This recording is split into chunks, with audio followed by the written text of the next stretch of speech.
Hey, what's going on, everybody? We're back with the True North Vision podcast. I've got my brand new co-host, Brian Rogers, the one, the only, the man, the myth, the legend, the apple in my eye, for lack of better words. But if there was anybody I wanted where it's going to be on a regular basis, my co-host, that guy that has always got my back, and we've seen that quite a few times, especially here in the last week, how much you've had my back.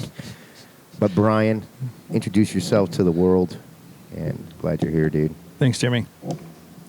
A little bit about myself. We're business partners. Yeah.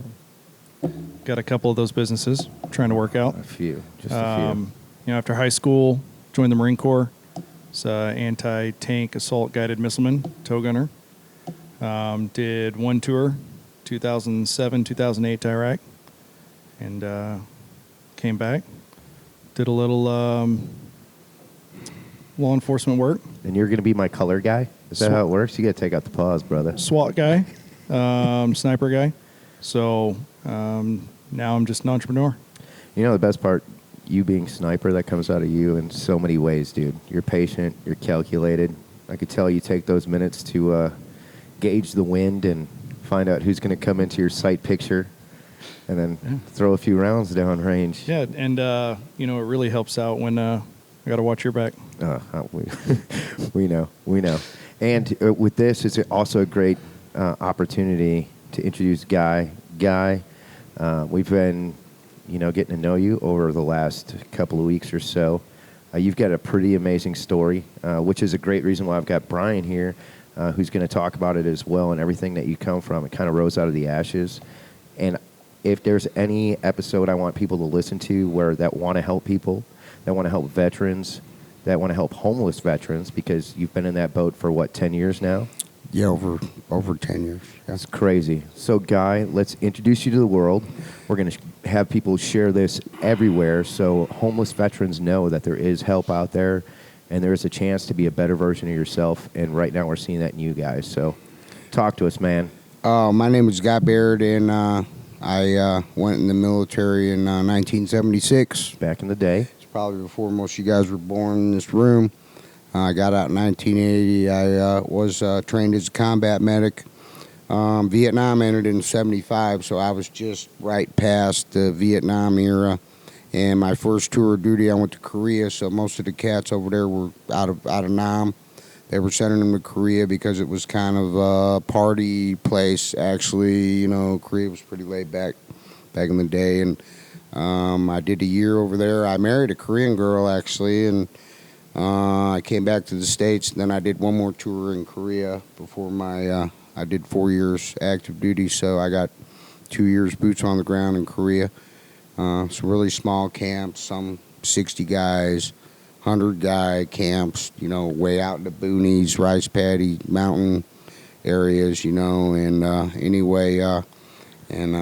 then I got out, and I was married for 20 years, and then after my divorce, I kind of started messing up, and I had some trouble with drugs, and that caused me, my bad choices caused me to become homeless, and so I became a homeless veteran, and I suffered from chronic homelessness for years and drug addiction, and I went to prison more than once over it for trafficking, cocaine, stuff like that. And somehow, I turned my life over to Jesus Christ, and I came up out of it, and I decided that I have something to offer to other homeless people and homeless veterans in particular, because I was a homeless veteran, and I understood about homeless veterans. There's a lot of trouble with this homeless veterans situation with the VA and with our government and how they're taking care of homeless veterans. So, I got kind of a lot of experience in that I was been through that system a lot of times, and so I thought that I could try to help others to understand how to navigate that system, and I could share my experiences and hopes and my faith, and try to actually, I became an advocate, a veterans advocate, and I try to identify homeless veterans, and then I offer to escort them to the VA, and I try to understand, what kind of services they offer in whatever area I'm in. And what I experienced being a homeless veteran and a drug addict was that the VA kind of stigmatized us, that we're not really the favorite children of the VA. So, they sometimes, homeless veterans, drug addicts, they don't look good, they don't talk good, they might smell, they're homeless, they're drug addicts. They might have mental health issues, they might PTSD, whatever it is. So they don't really handle themselves well when they go in for services in the VA. Sometimes doesn't treat them as well as they could. So sometimes it's good to have another guy with you when you go up there, just to kind of, give them a little support, a little Still have that application. buddy system. A buddy system. That's what we learned in the military. We're buddies. We work as a team. That's what you guys are about. From what I see here, I've only been here a couple of weeks, but you guys teach teamwork, buddy system stuff, and that we can succeed if we operate as a team, just like in the military. So I've had people advocate on my behalf, and I actually asked Jimmy to be an advocate for me in this area because I've been stigmatized by the VA in the past, and I don't know if I want to go there by myself. I'd rather have somebody with me. Sure, and with that, we've got one of our sponsors, Compass Quest, Ted Donaldson. He's working, And Amy. and Amy. They're huge. Ted's been working a lot, real close with the new VA facility here in Joplin. He's even put together an awesome Friday morning coffee. Just veterans can go there and drink coffee together and get familiarized with the facility and with other veterans. Cool. And he's a great resource in our area. He knows everyone in the VA facility, and he's out there helping anyone he can. So he's an advocate. He's a veterans advocate. Yeah, if it's one thing that I've noticed with the Joplin area guy, and you happen to land in a great spot, when you reached out to us on Brotherhood of Warriors, you saw what we were doing over there, and you reached out, and first thing I did is start to do what we call blue topping. And blue topping, just kind of trying to find out as much information as we can on the subject or the individual or the business or whatever the case may be. And with you, I went to your Facebook page, and one thing that was really appealing to me was the fact that you have this ability to work with what you're given.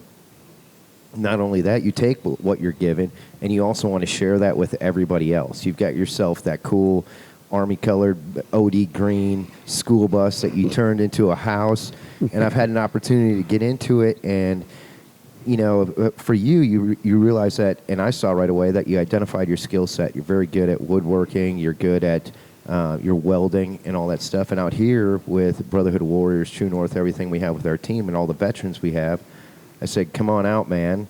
Let's see what you got. And now that you've been out here a couple of weeks, you've had that opportunity to see that. And like I always go back to is the fact that seeing you and knowing where you've come from, to see that you've been able to rise above addiction, that you've been able to rise above your homelessness and realize that you still have a lot to offer. And I think all it really takes is for people to be like, man, you got something. Now let's see how we can make it better. Let's see what we can do to push it out to the world, which is why I wanted you to be a guest on here with Brian and I, because I feel like you are a lighthouse just as much as any advocacy group that you're looking for. And you found that through other veterans, and you found that through your own hope and wanting to make the world a better place.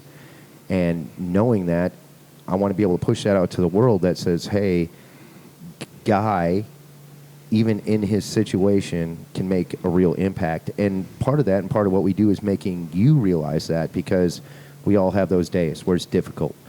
The conversations we had, I could tell where you kind of almost second guess yourself, like, am I ready to have this conversation or talk about certain things? But you've got a lot to offer. And to me and to Brian and to everyone that's out here, we value that and see that. And I think talking about what you said with the VA, it's tough. I feel like the VA, it has got so many people that it is kind of a numbers thing.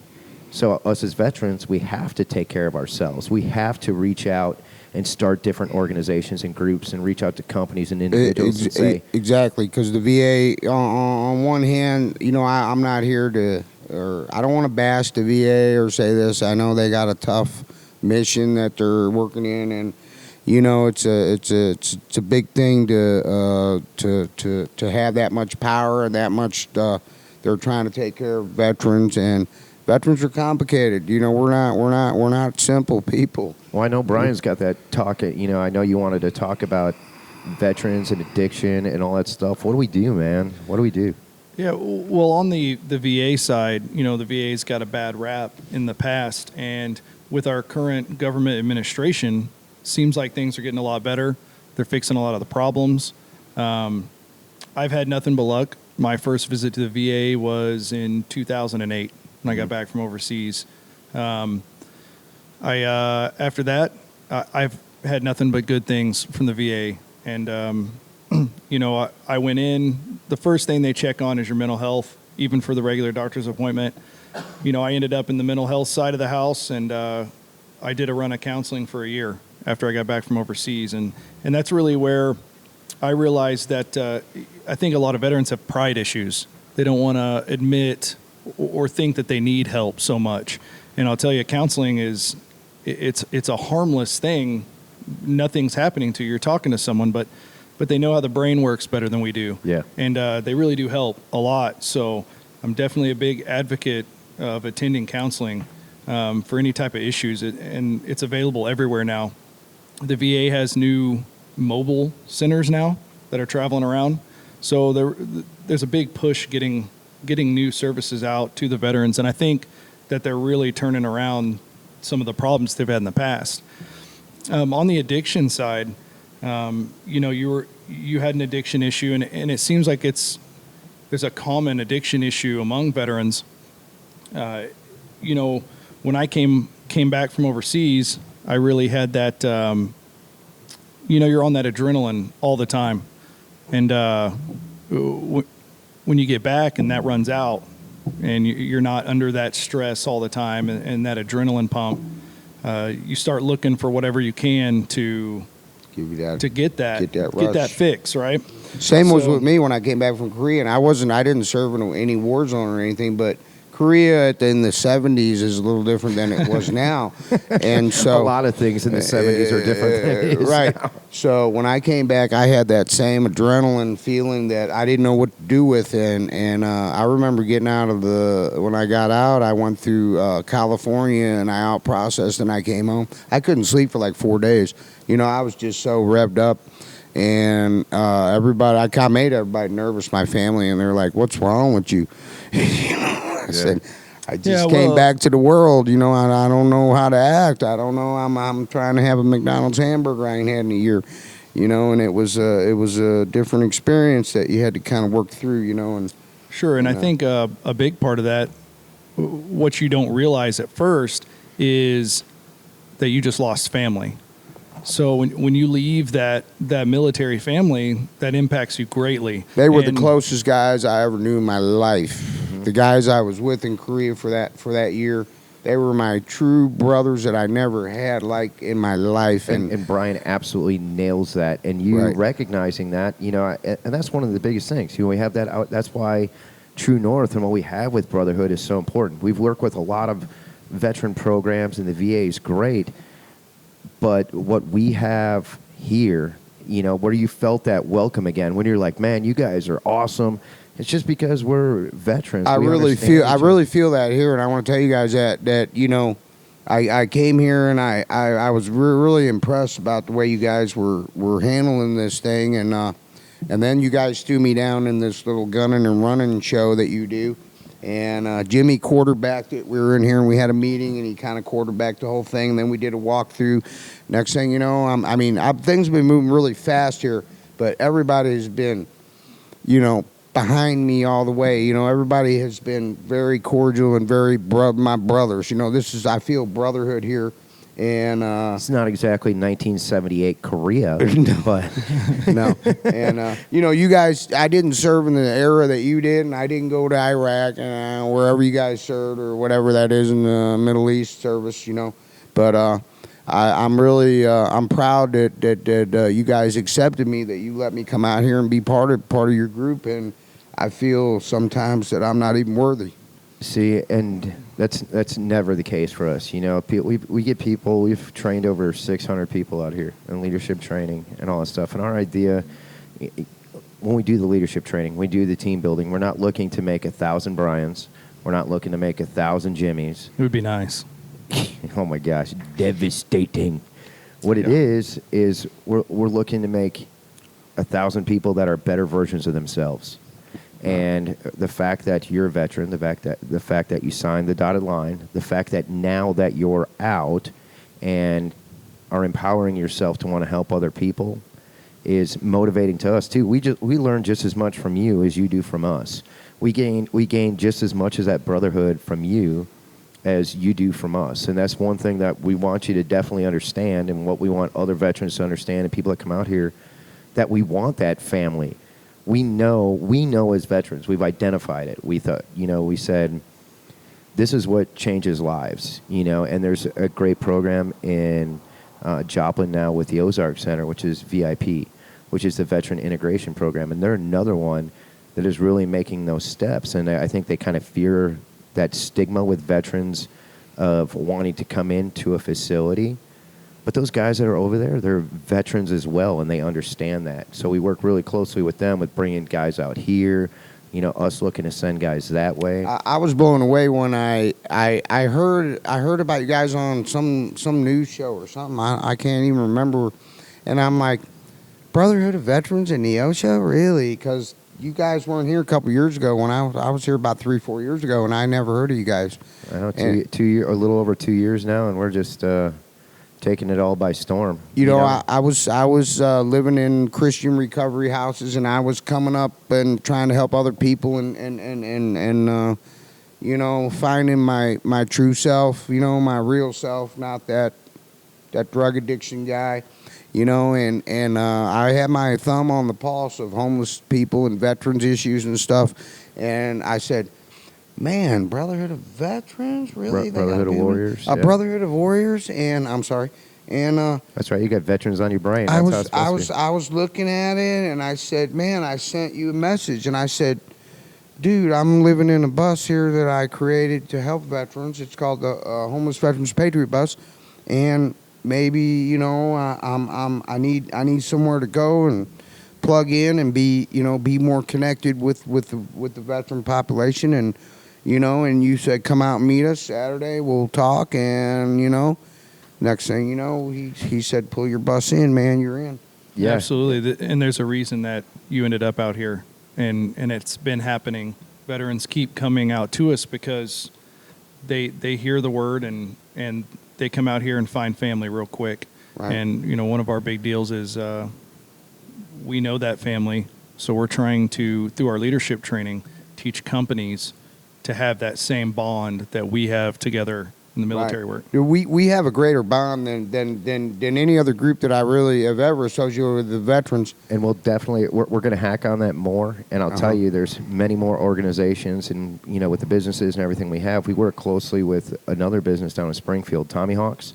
And we're going to hear from Tommy Hawks here real quick. And after we hear from Tommy Hawks, we're going to come back and we're going to talk more into where we're going from here and how we're going to take it to that next level. And I know you're taking us down tomorrow into Joplin to go meet some of your counterparts and everything you got down there. And we'll kind of explore that a little bit. And we'll be right back after we hear from Tommy Hawks.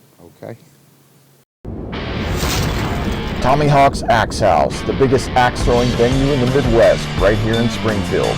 Indoor axe throwing, shuffleboard, cornhole, and more. We are a BYOB establishment.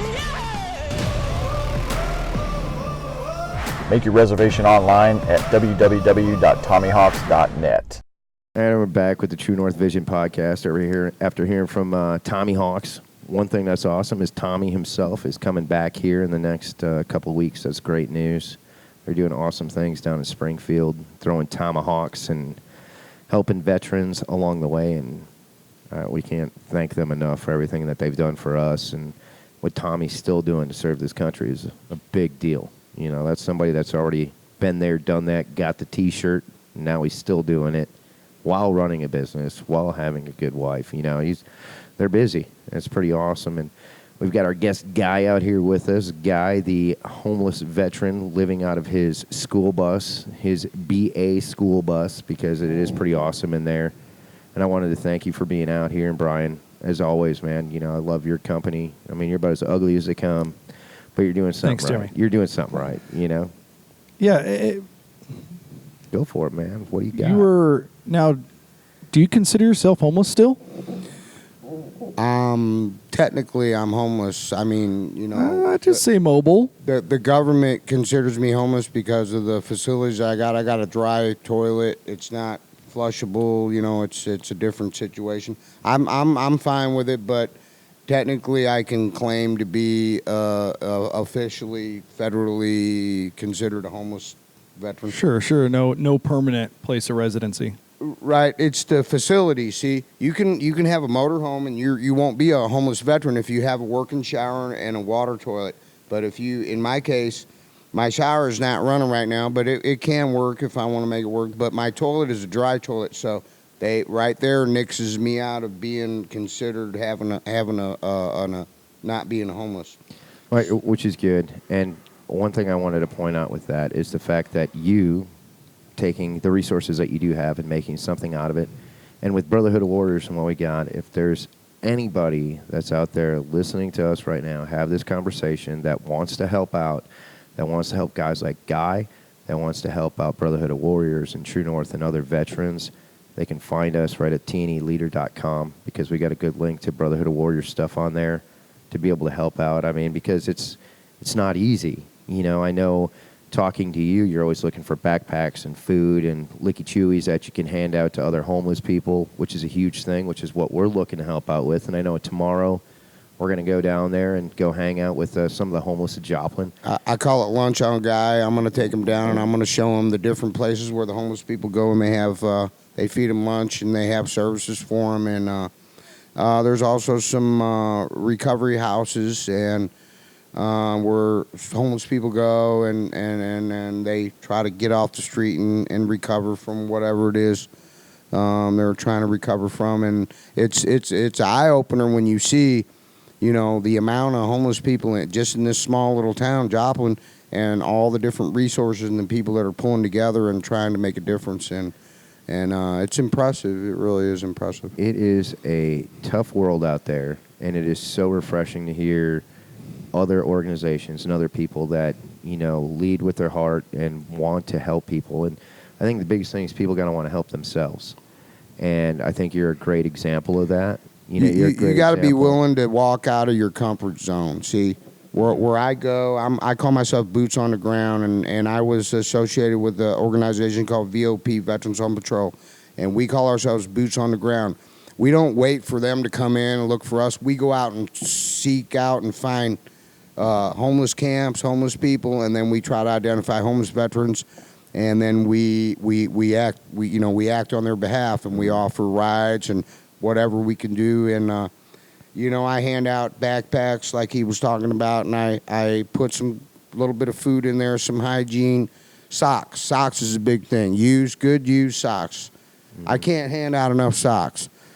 We just had rain for the last couple of days.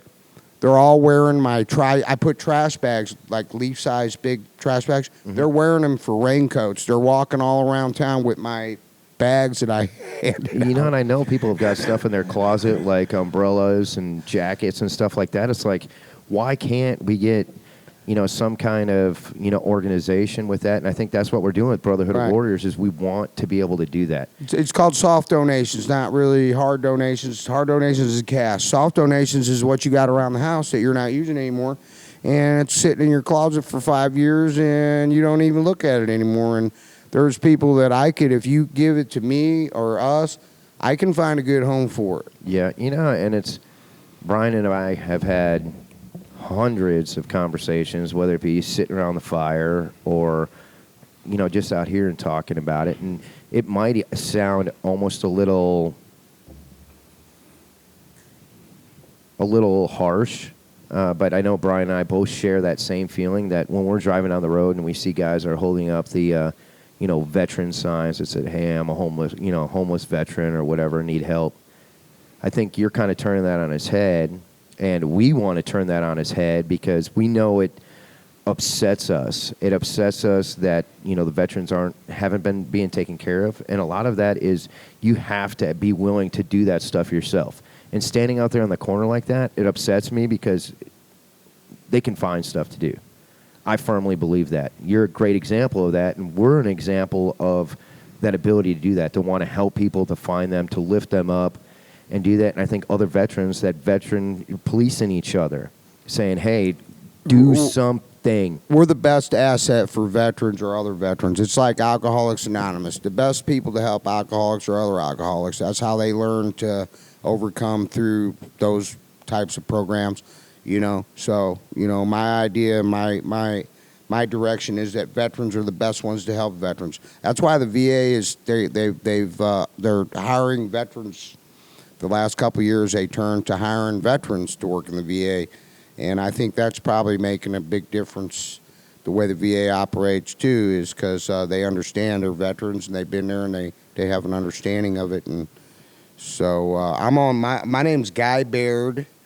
And if you go to my Facebook, I'm on Facebook, and you can see my bus. And it has a whole construction of it. And I had some service-connected injuries, and for 1 year, I had a knee replacement. They had to give me 100% disability. So I used that money for that whole year to buy my bus, to create it. I bought some tools. I fixed my truck up, and I didn't squander a dime of it, and I used it all as a future resource because I knew my money was going to drop back down. Now, I get 40% disability. I get $617 a month. Mm-hmm. And I'll say this, and, I'm going to throw Jesus Christ in on this one. He was a homeless cat walking around, and he helped many people. See, you don't have to have a lot to help people. Mm-hmm. You don't have to be some rich or have a business or an organization or millionaires and stuff. Just everyday people like us, even poor people, we can go out and we can share. God gives us some stuff, and he just wants to see, are you willing to share some of it? Mm-hmm. And that's the way I look at it. If you're willing to share some of it, God will give you more to share. And that's what I've come to understand, that the more I share, the more he gives me to share. And so that's put you out here. He put me out here. You know what? I've been here 2 weeks, and they have a little building up here, welding equipment. I welded for about 20, 30 years. I'm a certified welder. I got Navy certifications. I'm a little old now, but I bought welding equipment. I got, with that $3,000, I set myself up with some welding equipment. They have a little shop here that's got welding equipment, but it wasn't really working right. They didn't really know, how to use it right. And here I show up, and they need some welding work, and I showed up, and I'm a welder, and, it's more than coincidence. Absolutely. That's more than coincidence. Exactly what you were saying, dude. How this True North, everything we have, how it's all worked out for us, like it still blows my mind hearing him say that and what you were talking about.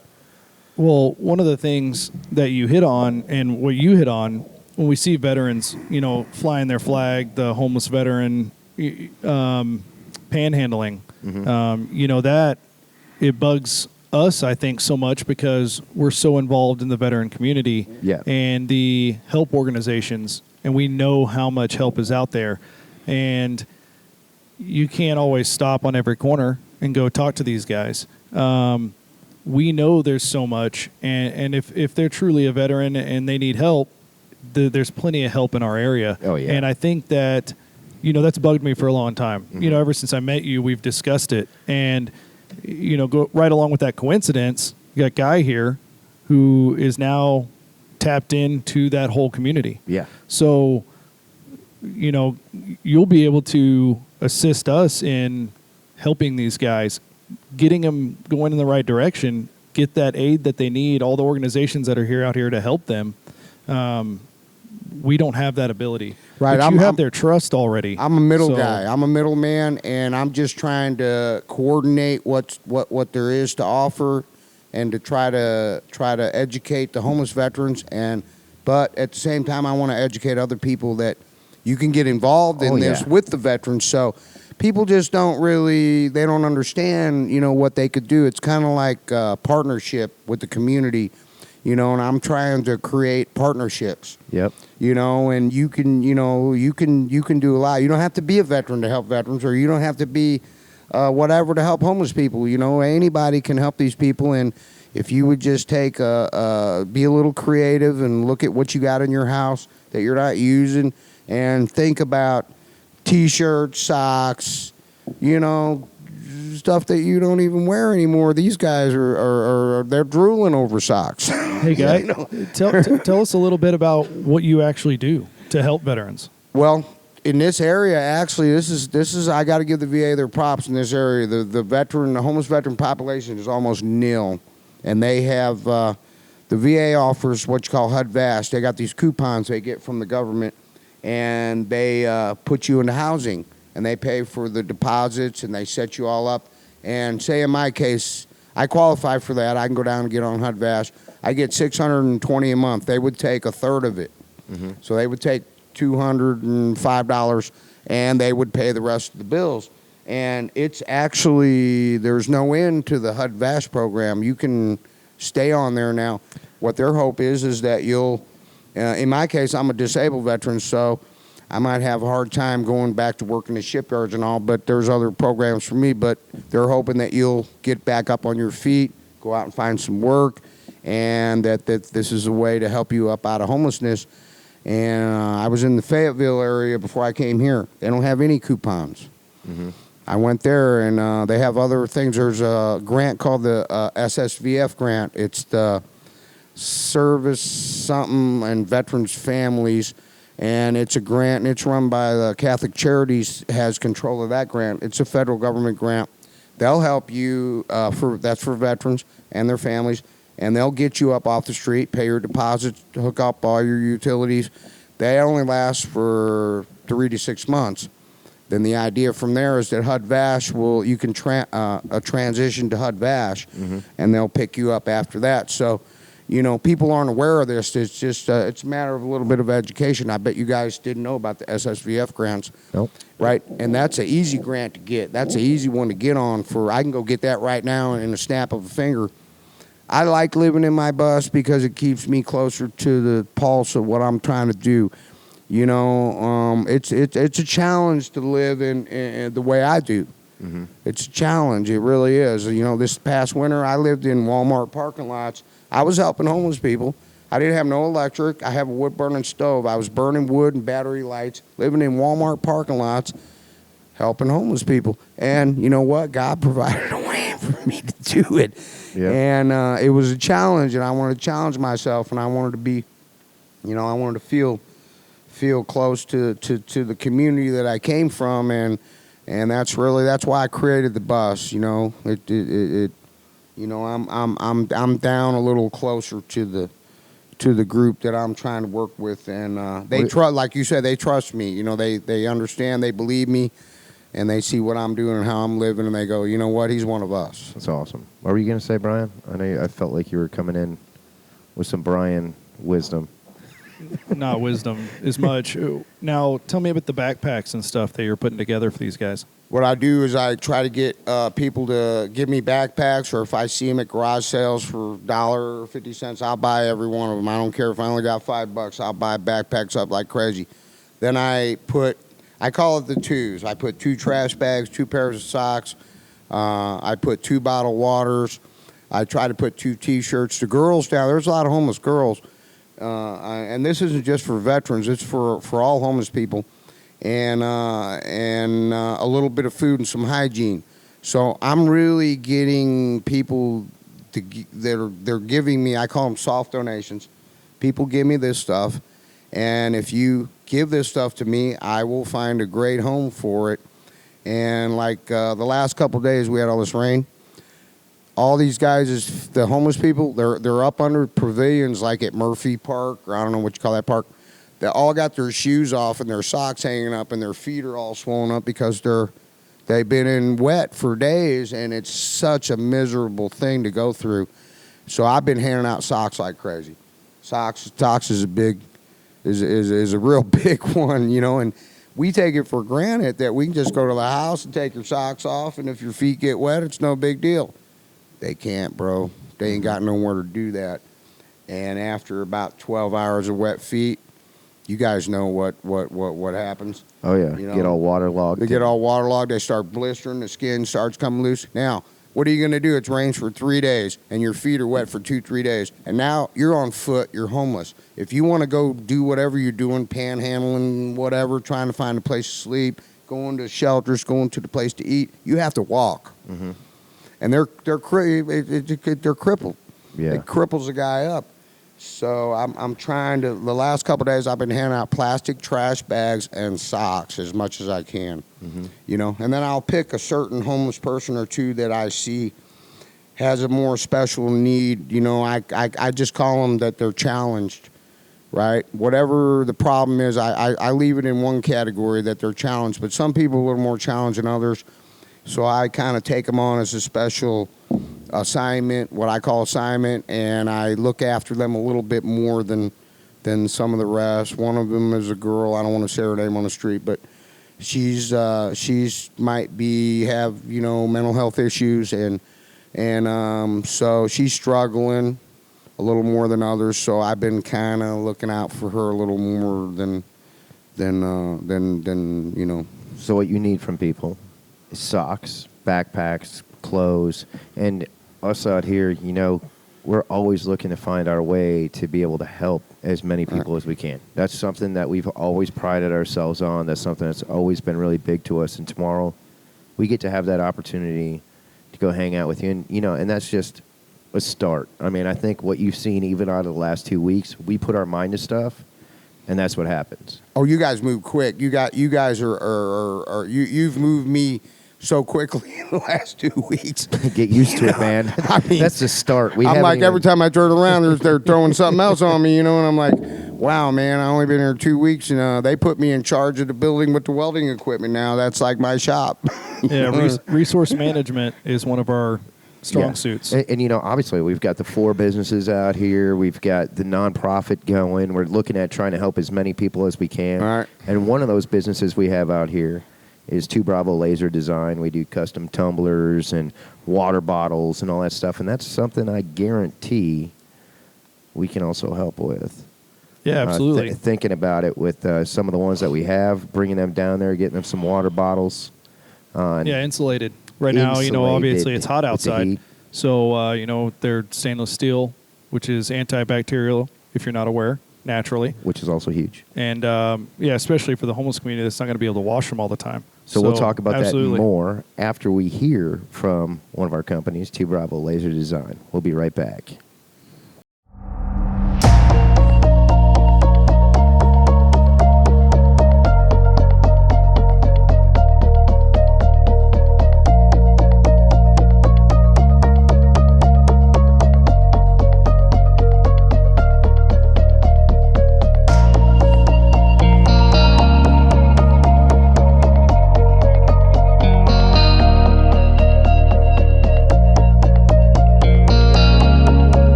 Back to the True North Vision podcast. We just got to hear from 2 Bravo Laser Design, which is awesome. Brian, our co-host on here, is also a business partner of everything that we've put together with all that stuff. We were just basically talking about who Marlon Perkins is, and we can't figure it out because Brian's not that bright. So we're going to have to Google it a little bit later. That's true. We can do that, and then we can also teach you how to add an S on the end of 2 Bravo Laser Designs.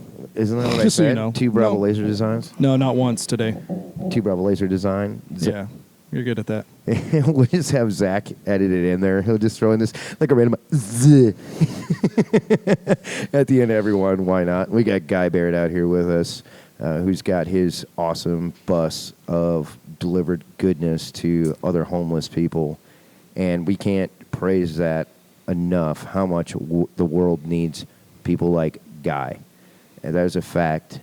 I want you to know that out of anything that we've had in this conversation. I thank you for that very much. Is how you have an opportunity that you've taken to make a difference. And us and who we are out here, we want to see that head over feet, be able to just crush it. If you haven't noticed, we're the type that says, okay, this is what we got. Gotcha. Now watch us run with it. Same thing with out here. True North with two Bravo Laser Designs.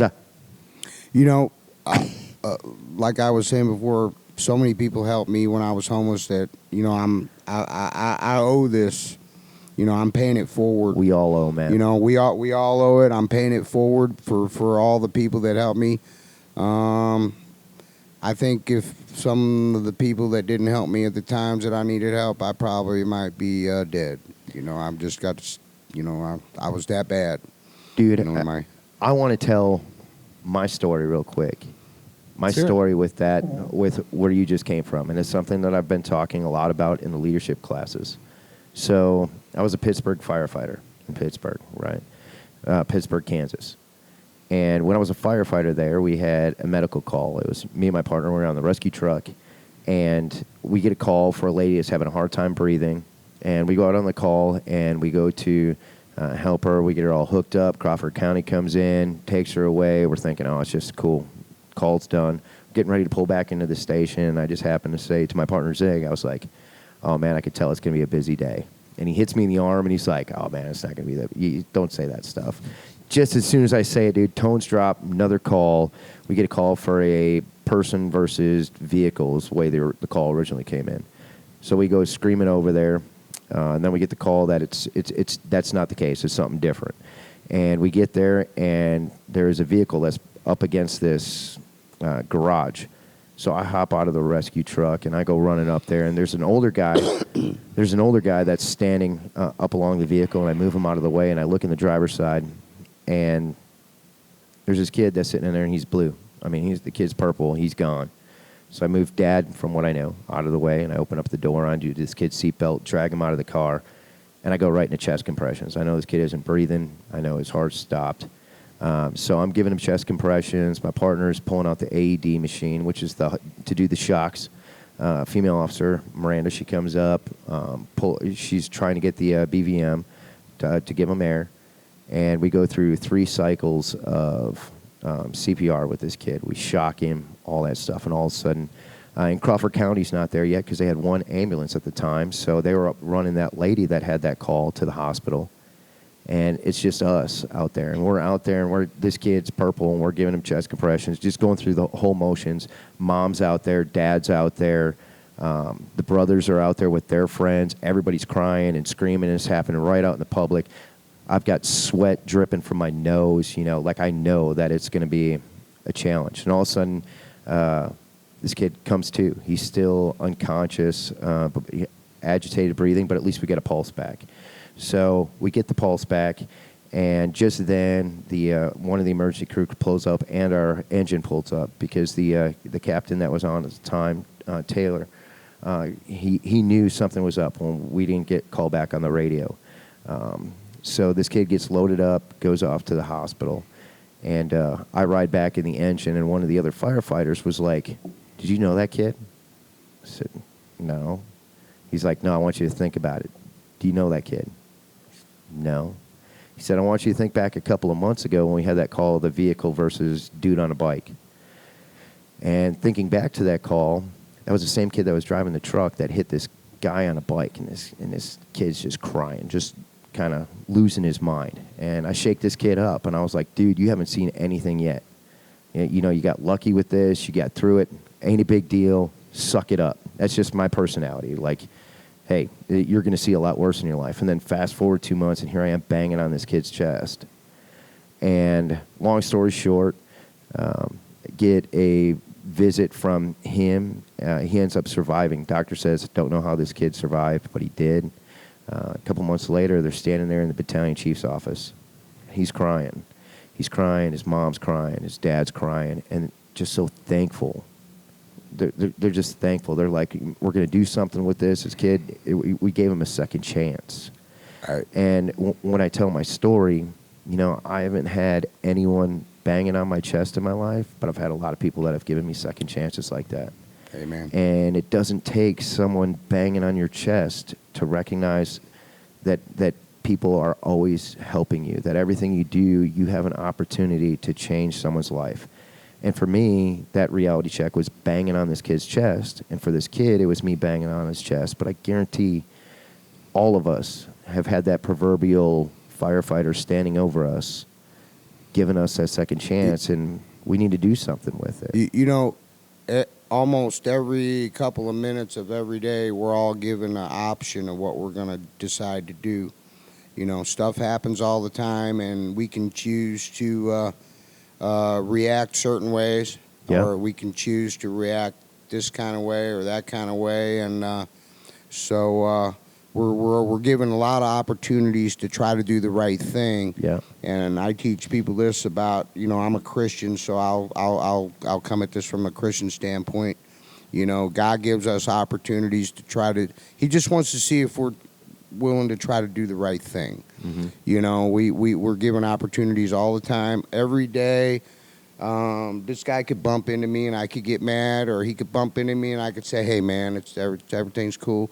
You know, we're just given small opportunities all day long, and I've been given second chances like you're talking about, and when I see somebody on the street, that's my opportunity to do something.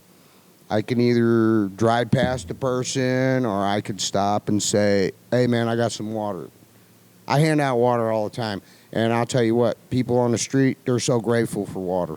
Yeah. Water's a big thing. Oh, yeah. And you never know when you have that opportunity to be that firefighter. And the idea is take every opportunity to be that second chance for somebody, to help someone out. And, you know, when we're talking about substance abuse, you know, like, I know, Brian, I know you had input on the substance abuse issue and where we can go from here, because I know you've had experience through your career when you were in law enforcement and seeing that stuff. What do we do, man? Yeah, you know, when I was in law enforcement, I worked a lot with the homeless population. Mm-hmm. And, you know, I had good relationships with a lot of them. And luckily, our community, well, really our law enforcement that we have local here, you know, every winter, one of the big deals is, hey, go check the camps. Yeah. And we would foot patrol the camps just to make sure that these guys weren't freezing to death when those temperatures were that low. So it was always great that we had that side, and a lot of times, you know, they don't see that. Some of that community, the homeless community, doesn't necessarily see all the things that the law enforcement is doing to help them, because there's so much negative interaction between the homeless population and law enforcement. Then those stories go from yeah, A absolutely. to B to C to Z to next thing you know. And when people have problems, you know, someone sets up a homeless camp near their property, well, then the public's complaining, and, well, who does anything about it? It's law enforcement. So, but, you know, one of the things I learned is to build that rapport with those guys. And when I built that rapport with them, I could go out, run into one of them, call them by name. They can call me by name. Hey, man, you know you're not supposed to be here. I told you last week. He's like, all right, man, I got you. And when you have that relationship, that's where the problems stop. So that somewhat helps it. One of the things I noticed a lot, though, is I want to hear from Guy on this to kind of get your opinion and what you have observed from being on that side of the fence.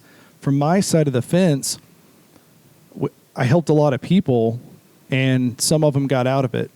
But the reoccurring community of homeless people, it seems like there's a mental issue with a lot of them. A lot of them have a mental health problem, and it seems like that's why they're in that rut. And, you know, you're looking for answers, and that's the answers that I think that's the most important. The largest problem from my observation is the mental health portion. So I don't know what that answer is to solve that. Well, there's a couple of churches in town, and they have free Christian counselors. Central Christian Church, guy named Doug Wilkerson. Years ago, he counseled me.